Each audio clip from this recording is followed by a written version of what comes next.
파리올림픽 때문에 프랑스 이미지 추락하는 거 아니야? 여기 프랑스 방송사 촬영팀이 한국에 왔다가 파리올림픽이 제대로 치러질 수 있을지 걱정에 휩싸였다는데요. 대체 무슨 사연일까요? 영상 시작 전 구독과 좋아요 감사합니다. 안녕하세요. 저는 프랑스 지역 방송사에서 촬영팀 직원으로 근무하고 있는 노엘리라고 합니다. 저는 스포츠 쪽을 주로 다루고 있는데요. 다 아시는 사실이겠지만 파리에선 지금 올림픽 준비가 한창이랍니다.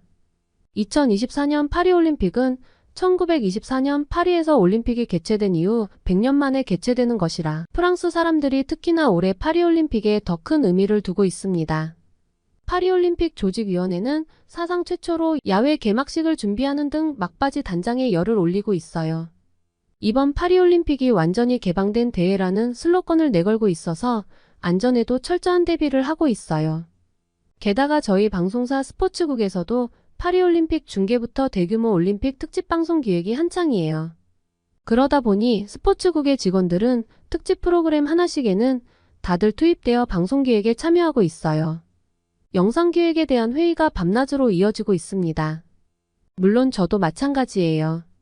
올림픽 관련 프로그램을 준비하면서 드는 생각이 과연 파리올림픽이 성공적으로 개최되어 세계로부터 좋은 평가를 받을 수 있을까? 라는 거예요. 사실 걱정되는 부분이 정말 많습니다. 역대 최고의 올림픽이라고 평가받는 한국의 평창올림픽과 앞으로 개최될 파리올림픽을 자꾸 비교해보게 돼요. 파리는 올림픽을 개최하기엔 정말 부족한 부분이 많아 보이거든요. 느려 터진 와이파이 속도, 길거리의 악취, 빈대, 낡은 화장실, 소매치기 등 파리에서 개선할 것이 정말 한두 가지가 아니거든요. 혹시 파리 지하철에서 유료 화장실 이용해 보신 적 있으신가요? 아마 아무도 없으실 거예요. 여행 책자에서도 웬만하면 가지 말라고까지 되어 있더라고요. 이유는 정말 더럽거든요. 돈을 받는 게 어이가 없을 정도예요. 파리 지하철 역산의 유료 화장실은 정말 배가 아파 하느님과 하이파이브 할 정도의 고통이 아니라면 절대 이용하고 싶지 않아요. 배가 아파서 뛰어들어갔다가도 배가 아픈 게 사라질 정도로 지독한 냄새와 청소도 제대로 되지 않은 더러운 상태는 정말 최악이에요. 게다가 프랑스를 와보신 분들은 아실 텐데요. 프랑스는 향수, 빵, 와인, 치즈 말고도 유명한 것이 있습니다. 바로 찌린내와 개똥이에요. 길거리에서 노상방뇨하는 사람들이 많고 개똥도 잘 안 치우기 때문인데요. 노상방뇨를 막아보겠다고 공공소변기도 설치를 했었는데 별 효과는 없었어요. 어찌나 찌린내가 심한지 현지인들도 코를 막고 다닐 정도의 냄새예요. 파리에 여행을 왔던 분들이 제일 먼저 충격을 받는 부분 중 하나이기도 하죠. 특히 더운 여름에는 사람들의 향수 냄새와 찌린내가 뒤섞여 나는 역겨운 냄새에 머리가 띵할 정도예요. 그리고 개똥을 잘 안 치워서 길거리에 개똥이 뒹굴고 있어요. 파리올림픽이 여름에 열리는데 관광객들은 길거리 찌린내와 개똥에 엄청난 충격을 받겠죠. 사실 별 생각이 없었는데 한국과 비교를 하니 파리의 모든 것이 하나하나 다시 보이더군요. 한국처럼 파리를 전부 바꿔버리지 않는 이상 아무래도 이런 청결한 도시는 될 수 없겠죠. 파리에서 올림픽이 개최된다는 소식을 접하고 들떠있던 마음은 개최일이 가까워질수록 뭔가 답답해지는 느낌이에요. 여러 가지 문제들을 단번에 해결할 수 있을까도 의문입니다. 제가 이렇게까지 걱정하는 이유는 평창올림픽 때 한국의 모습을 직접 경험했기 때문입니다. 그래서 저는 파리의 문제가 생각보다 더 심각하다는 것을 잘 알고 있습니다. 저는 평창올림픽 때 촬영차 처음 한국에 방문했었는데요. 그때 한국에서 너무나 크게 충격을 받았던 사건이 아직도 잊히지가 않아요. 사실 아직도 프랑스 사람들 대부분은 한국은 땅도 엄청 작은 나라면서 역사적으로 중국과 일본에 침략당했었고 아직도 전쟁 중이라서 위험한 나라라고 생각하는 사람들이 정말 많아요.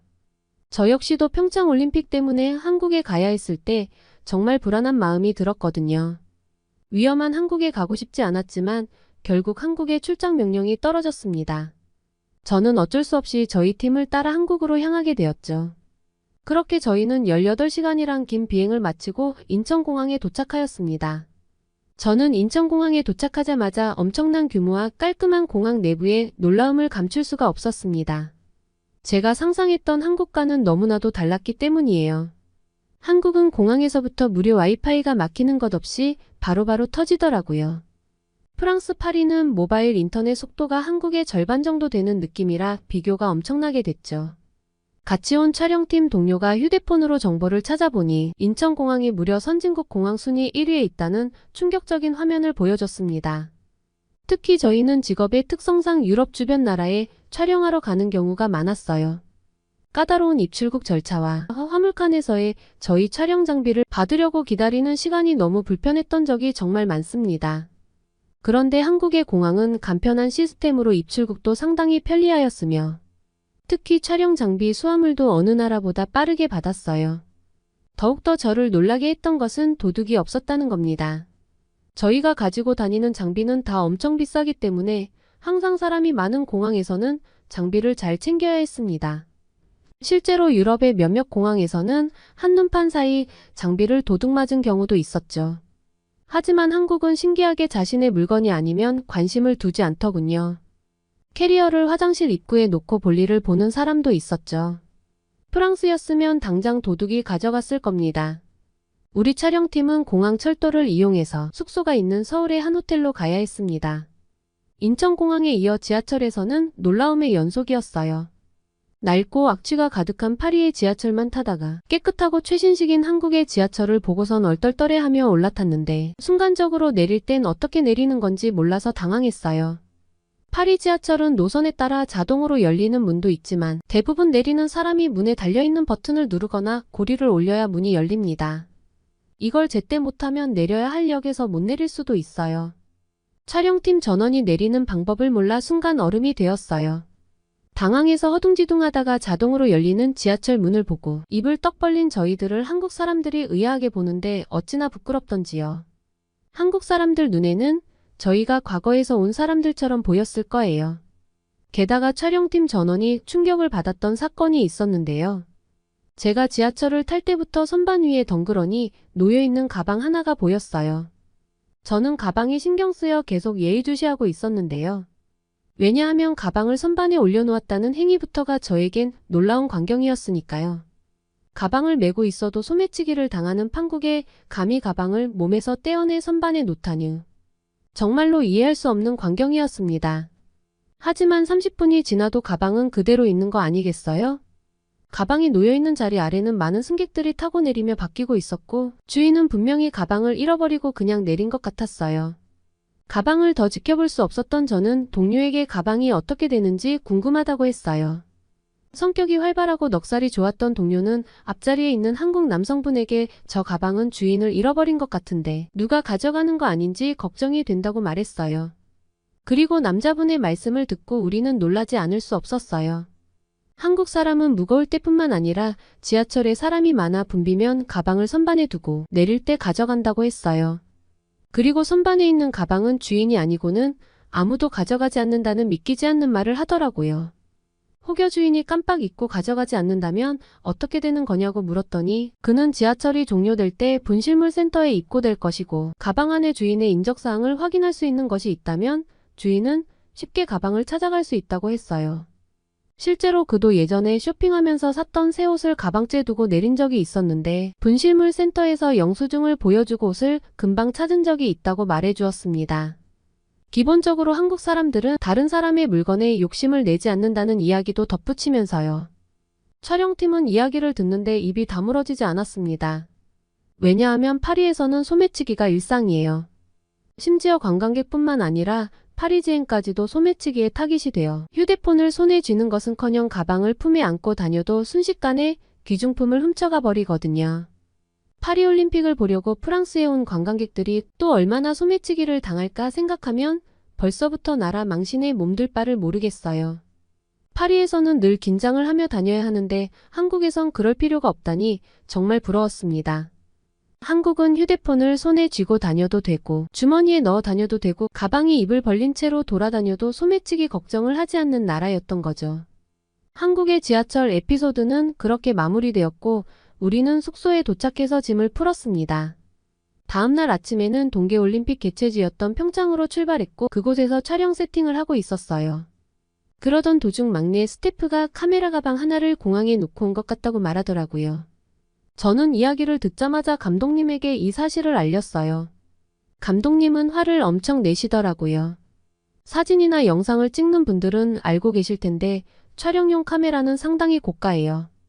게다가 산지 얼마 안 된 카메라였기 때문에 감독님이 더 크게 화를 내셨던 것 같아요. 저희는 당연히 잃어버렸다고 체념하고 있었는데 혹시나 하는 마음에 막내 스태프가 공항에 연락하더라고요. 저는 당연히 카메라는 누군가 가져갔을 거라 예상했고 막내 스태프가 헛수고를 하고 있다고 생각했어요. 한국에 도착해 첫 촬영부터 망했다고 생각하고 있던 찰나에 공항 관계자와 연락이 닿았고 공항 관계자는 잃어버린 가방의 크기와 색상 그리고 가방 안에 들어있는 물품들이 무엇인지 등 정보를 물어보고는 확인 후 연락을 준다고 하더라고요. 저희는 그렇게 감독님의 눈치를 보며 기다리고 있었는데 얼마 지나지 않아 인천공항에서 카메라 가방을 찾았다는 연락을 받았습니다. 저희는 너무나도 놀랐어요. 잃어버린 물건을 되찾는 건 프랑스에서는 상상할 수 없는 일이기 때문이었어요. 저를 포함한 모두가 놀람과 안도의 한숨을 쉬었습니다. 그 가방은 많은 인파가 돌아다니는 곳에 방치되어 있었고 누가 가져가도 절대 이상하지 않은 곳에 있었다고 했거든요. 한국의 시민의식과 도덕성의 놀라움을 금치 못했습니다. 저는 한국에 오기 전 한국을 불안하고 위험한 나라라고 생각했지만 저의 생각은 180도 달라졌고 감독님도 평창올림픽 관련 촬영을 하러 왔는데 한국의 시민의식이 더 흥미롭다며 이 부분을 촬영해보자 의견을 내셨고 거기에 있는 스태프들은 동의를 했습니다. 평창에서의 계속되는 촬영 때문에 힘들었지만 감독님이 제안하신 한국의 시민성에 대한 추가 촬영 때문에 서둘러야 했습니다. 프랑스로 돌아가야 할 시간이 얼마 남지 않았거든요. 평창에서의 촬영을 마치고 촬영팀은 다시 서울로 복귀하는 날이었어요. 고속버스를 타고 서울로 이동해야 하는 상황이었는데요. 서울로 가는 고속도로에서 또 한 번의 사건이 일어났습니다. 한참을 이동하고 있던 와중 어디선가 사고가 난 것인지 뒤에서 구급차 소리가 들리기 시작했어요. 그때 엄청난 광경이 눈앞에 펼쳐졌습니다. 4차선 도로에 빼곡히 있던 차들이 갑자기 양옆으로 붙기 시작하는 모습을 보여주더니 구급차가 지나갈 수 있는 자리를 확보해주는 광경을 보게 되었어요. 그 많은 차들이 한순간에 약속이라도 한 것처럼 일사불란하게 움직였고 좁은 도로를 구급차가 빠르게 지나가는 모습을 보며 감탄하지 않을 수 없었습니다. 그야말로 한국인들의 시민의식의 정점을 본 것 같았습니다. 정말 대단하다고 느껴졌죠. 그리고 과연 프랑스에서도 같은 상황이 벌어지면 한국처럼 할 수 있을까? 라는 생각을 해보았어요. 저는 프랑스 사람들 역시 한국인처럼 할 것이라고 자신있게 말할 수는 없을 것 같습니다. 대부분의 사람들이 한국인처럼 행동할 수 있다고 해도 몇몇은 이기주의 성향을 보일 테니까요. 그 광경을 본 저는 번뜩이는 생각이 들어서 감독님께 이런 장면을 촬영하자고 말씀드리려고 감독님을 봤는데 감독님은 역시 베테랑이셨습니다. 그 모습을 이미 카메라에 담고 계시더라고요. 이외에도 다양한 측면에서 한국의 시민의식에 대한 촬영을 성공적으로 마쳤습니다. 한국에서의 시간은 저에게 있어서 아주 특별한 경험이 되었어요. 믿지 못할 한국의 시스템과 시민들의 의식 수준을 몸소 경험할 수 있었으니까요. 그리고 프랑스에 복귀하여 추가 촬영분인 한국의 시민성에 관한 내용을 담은 영상을 기획하였습니다. 그 방송분은 저희 방송국 역대 시청률로 기록될 정도로 인기가 많았습니다. 제가 어느덧 한국에 다녀온 지 6년이 지났네요. 한국에 대한 첫 기억이 너무도 좋아서 이번에는 일 때문이 아닌 휴가로 한국에 방문하려고 해요. 아직 경험해보지 못한 한국의 문화들이 너무도 많아서 한국 가는 날만을 기다리고 있답니다. 제가 들려드릴 이야기는 여기까지입니다. 지금까지 제 사연을 들어주셔서 감사합니다. 노엘리 씨의 한국 방문기 재미있게 들었습니다. 한국의 첫 방문은 일 때문에 오셨지만 이번에는 여행으로 한국에 오신다고 하니 밤에 한강에 와서 한국 사람들처럼 치킨과 맥주를 드셔보시는 것 추천드립니다. 끝까지 영상을 시청해주셔서 감사합니다. 구독과 좋아요는 영상 제작에 큰 힘이 됩니다. 감사합니다. 당신 도대체 여기서 뭐하고 있는 거예요? 그동안 나를 이렇게 속여왔던 거죠? 우리 사이의 신뢰는 깨져버린 것 같네요. 돌이킬 수 없을 것 같아요. 여기 부부로 보이는 남자와 여자가 심각하게 다투고 있는데요. 남자가 그동안 여자를 단단히 속이고 있었던 모양입니다. 도대체 무슨 일이 생긴 것일까요? 영상 시청 전 구독과 좋아요는 영상 제작에 큰 힘이 됩니다. 안녕하세요. 저는 일본 나가노 현에 살고 있는 50대 주부 카나코라고 합니다. 현재 남편을 어떻게 만났는지 설명하려면 젊은 시절의 저부터 말씀드려야 할 것 같은데요. 저는 어린 시절부터 여행을 다니면서 아름다운 풍경을 사진으로 담아내 특별한 순간들을 기록하는 취미를 무척 즐겼어요. 처음에는 간단한 필름 카메라로 시작해 점차 성능이 향상된 카메라로 업그레이드해 나갔죠. 그때마다 다른 모델의 카메라를 사용하면서 새로운 기능과 성능에 흥미를 느꼈고 저만의 사진 스타일을 찾아가려고 노력했어요. 일을 다니기 시작하면서 얻은 월급의 일부는 카메라 장비에 투자하는 것이 저에게 큰 즐거움이었습니다. 카메라의 성능을 높이면 확실히 더 좋은 느낌의 사진을 찍을 수 있었거든요. 어느 날 저는 세계적으로 유명한 일본 회사에서 신제품 카메라가 출시되었다는 것을 알게 되었어요. 그 제품은 당시 최신 기술과 성능으로 많은 사랑을 받아 카메라 업계에서 큰 주목을 받고 있었고, 높은 가격에도 불구하고 많은 사진 작가들이 그 매력에 푹 빠져있는 제품이었어요. 그 카메라를 손에 넣기 위해선 꽤 많은 돈이 필요했는데, 그럼에도 불구하고 저는 그 제품의 성능과 디자인에 매료되어 열심히 돈을 모았습니다. 그리고 꿈에 그리던 카메라를 제 손에 넣게 되었을 때의 그 기쁨은 아직 잊을 수가 없어요. 그 제품을 구매한 이후에는 더 이상 장비에 대한 욕심이 생기지 않았습니다. 이제는 그 카메라를 통해 나만의 세계를 표현하고 즐기는 것에 만족하게 되었죠. 그리고 저는 최신 카메라도 가졌겠다. 이제는 사진에 대한 퀄리티를 높이고 싶다는 생각에 사진 동호회에 가입했어요. 동호회에서는 같은 카메라를 사용하는 사람들이 모여 출사를 다니며 서로의 경험을 나눌 수 있었고, 정보를 공유함으로써 저의 사진 실력도 꾸준히 향상되었어요. 저는 아마추어 분야의 사진전에서 수상할 정도로 사진 실력이 늘게 되었습니다. 사실 제가 이렇게 사진 실력이 크게 늘 수 있었던 이유는 바로 현재의 남편 덕분이었어요. 저는 사진 동호회에서 현재 남편을 만났는데요. 같은 카메라를 사용하는 회원들끼리 모여 다양한 테크닉과 사진 촬영 경험을 나누는 동호회에서 남편과 많은 교류를 했고, 서로의 사진을 비교하면서 더 가까워지게 되었습니다. 다른 사람들보다 유독 남편과 더 친해지게 된 이유가 있었는데요. 그 이유는 남편이 살고 있는 집과 제가 다니던 회사가 정말 가까워서 퇴근하고 자주 만날 수 있어서였어요. 이런 접근성이 저와 남편과의 친밀도를 높여주었고, 결국 서로에게 끌려 결혼까지 하게 되었어요. 같은 취미를 가진 사람들끼리 만난 결혼 생활이 어떨지 예상이 가시나요? 남편과 함께 여행을 즐기며 멋진 풍경을 찍는 것은 제게 있어서 꿈 같은 일이었습니다. 그러나 결혼 전에는 알지 못했던 부분들이 나타나면서 결혼 생활의 현실은 예상과는 너무도 달랐어요. 특히 남편이 여행을 좋아하지 않는다는 사실은 뜻밖의 충격이었습니다. 남편은 풍경 사진보다는 근접한 사물을 찍는 것을 좋아했고, 여행에서 힘들게 사진까지 찍는 것을 원치 않았어요. 여행을 다니면 이동해야 하고 사진 찍는데 집중하기 어렵다는 이유로 여행에 대한 거부감을 표현했습니다. 남편은 정말로 사진 찍는 것에만 집중하고 싶어 하는 거였죠. 서로 맞지 않는 사진 스타일의 남편과 저는 사진에 대한 열정이 사그라들기 시작했어요. 꼭 여행 때문만은 아니었고, 아이가 태어나 양육하면서 회사 다니고 말 그대로 현실을 살기 바빴어요. 어찌 보면 남편과 저는 현실에 부딪혀 좋아하는 취미를 잠시 접어둔 것이나 다름이 없었던 거죠.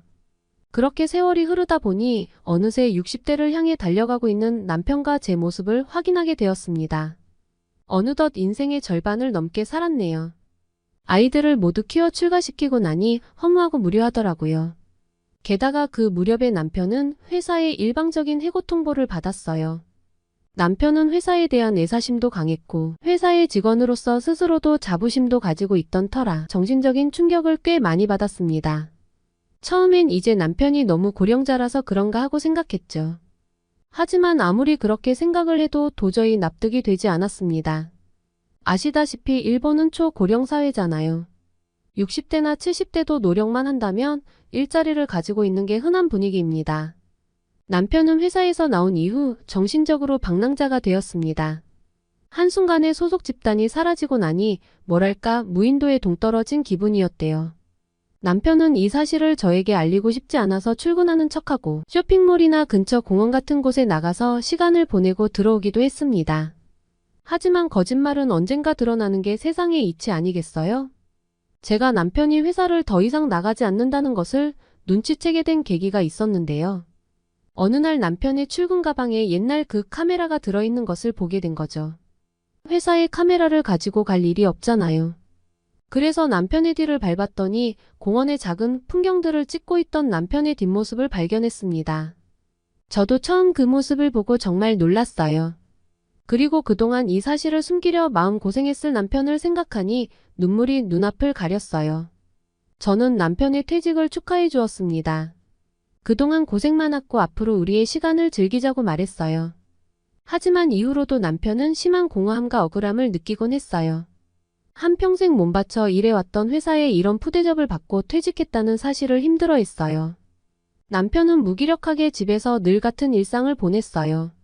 매일 집에서 신문을 보거나 텔레비전을 보는 일이 전부였습니다. 하루는 도쿄에 살고 있던 딸이 집에 오는 날이었어요.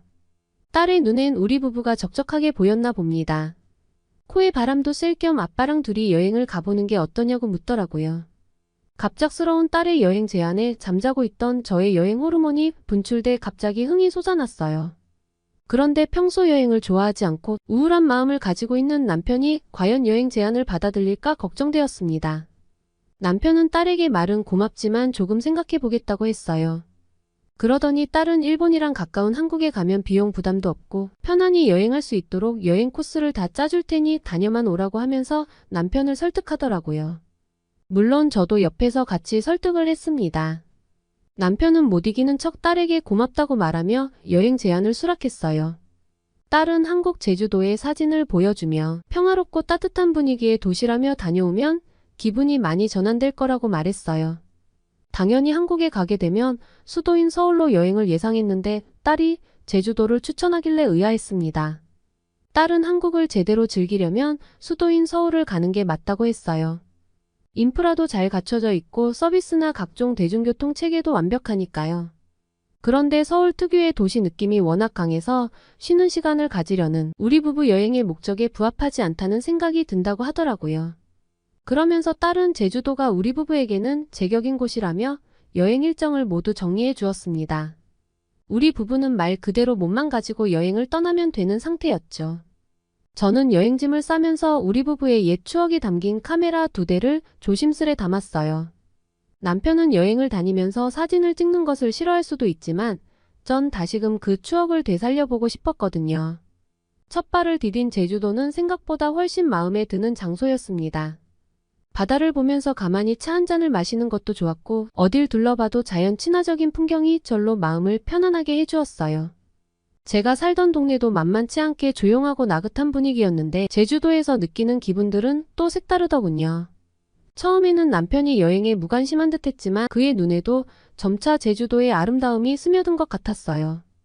여행이 싫다던 남편도 제주도에서의 여유가 꽤 마음에 든다고 했습니다. 그때 저는 가방에서 카메라를 꺼내들어 남편에게 건네주었어요. 그리고 그 여유를 카메라에 담아보라고 말했습니다. 카메라를 본 남편은 무겁게 이걸 왜 가지고 왔냐면서 제게 핀잔을 주었지만 어느새 제주도의 푸른 바다와 신비로운 돌담길 그리고 일몰 속에서 번져나가는 노을을 카메라에 담기 시작했어요. 남편이 처음에는 가벼운 호기심 정도로만 카메라 셔터를 누르다가 눈앞에 펼쳐진 제주도의 풍경에 빠져 사진 찍는 것에 심취되기 시작했어요. 바닷가에서 물결 소리를 듣고 천천히 해가 지는 모습을 담으며 그의 표정에는 평소와는 다른 행복한 미소가 번져나왔어요. 이렇게 아름다운데 왜 여행이 싫다고 했어? 저는 남편에게 물었습니다. 그에게서 돌아오는 대답은 예상치 못한 감동이었습니다. 나는 여행을 좋아하지 않는 줄 알았지만 이곳은 정말 특별해. 내가 가본 곳 중에 최고인 것 같아. 라고요. 그러면서 여행을 다니면서 사진을 찍는 행복이 이렇게 좋을 줄은 몰랐다고 미소를 지으며 말하더라고요. 그의 눈에는 여행을 통해 처음 느끼는 새로운 감정이 싹트고 있다는 것을 알 수 있었습니다. 오랜만에 보는 남편의 반짝이는 눈빛이었어요. 젊은 시절 사진 찍는 것을 정말 좋아하고 즐겨했던 남편의 그 희망과 열정이 여행 중에 다시 살아나는 듯 했어요. 여행 중 제주도에서 피어난 새로운 희망과 열정은 남편의 삶에도 새로운 변화를 가져왔습니다. 여행을 마치고 일본으로 다시 돌아온 남편은 예전의 무기력함에 시달리던 사람이 아닙니다. 자신의 열정을 찾아가기 위한 모험을 시작했기 때문이에요. 남편이 일본으로 돌아와 처음으로 하기 시작한 일은 자원봉사였어요. 일자리를 잃고 상심했던 남편에게 딸이 추천해준 일이었는데요. 남편은 자원봉사자들의 활동 사진을 찍어주는 일을 했어요. 자원봉사를 통해 그는 사진 찍는 일에 대한 새로운 관심과 책임감을 찾아가고 있었습니다. 그의 카메라 렌즈는 어린아이의 웃음에서부터 따뜻한 순간까지 행사에 참여한 이들의 감동을 생생하게 담아내고 있었어요. 이 사진들이 이렇게 큰 의미를 갖게 될 줄 몰랐다며 남편은 미소를 지었어요.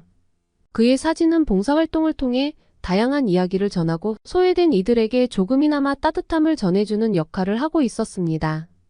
봉사를 통해 남편은 자신의 취미와 사회에 기여하는 방법을 연결시키며 그 안에서 보다 의미 있는 일을 찾아가고 있었습니다. 제주도 여행에서 시작된 희망의 씨앗이 제자리에 정착하며 더 큰 나무로 자라나가고 있는 것 같았어요. 제주도 여행은 남편의 인생에 새로운 챕터를 열어주는 데 도움을 주었고, 남편은 봉사활동을 하면서 이전과는 다른 활력을 되찾아 오히려 회사 생활을 할 때보다 더욱 풍요로운 삶을 이끌어가고 있답니다. 지금까지 제 사연을 들어주셔서 감사합니다. 오늘의 사연 어떠셨나요? 갑작스러운 해고 통보로 힘들어하던 남편과 함께 제주도 여행을 하면서 제주도의 아름다운 풍경을 카메라 렌즈에 담고 새로운 희망의 씨앗을 발견하면서 해고로 인한 남편의 상처를 치유하고 부부의 삶에도 새로운 변화를 가져왔다는 마음 따뜻해지는 사연이었습니다. 이처럼 각기 다른 이유로 한국에 방문했을 테지만 한국에 방문한 외국인들이 입을 모아 한데 말하는 것은 바로 한국에 대한 어떠한 기대감을 갖고 왔더라도 한국은 항상 그들에게 기대 이상의 감동을 선사한다는 것입니다. 앞으로도 카나코 씨 부부의 삶의 여정에 풍부한 행복이 깃들기 바랍니다. 끝까지 영상을 시청해주셔서 감사합니다. 즐겁게 보셨다면 댓글로 여러분의 소감을 남겨주세요. 구독과 좋아요도 감사합니다. 더욱더 좋은 영상으로 찾아뵙겠습니다.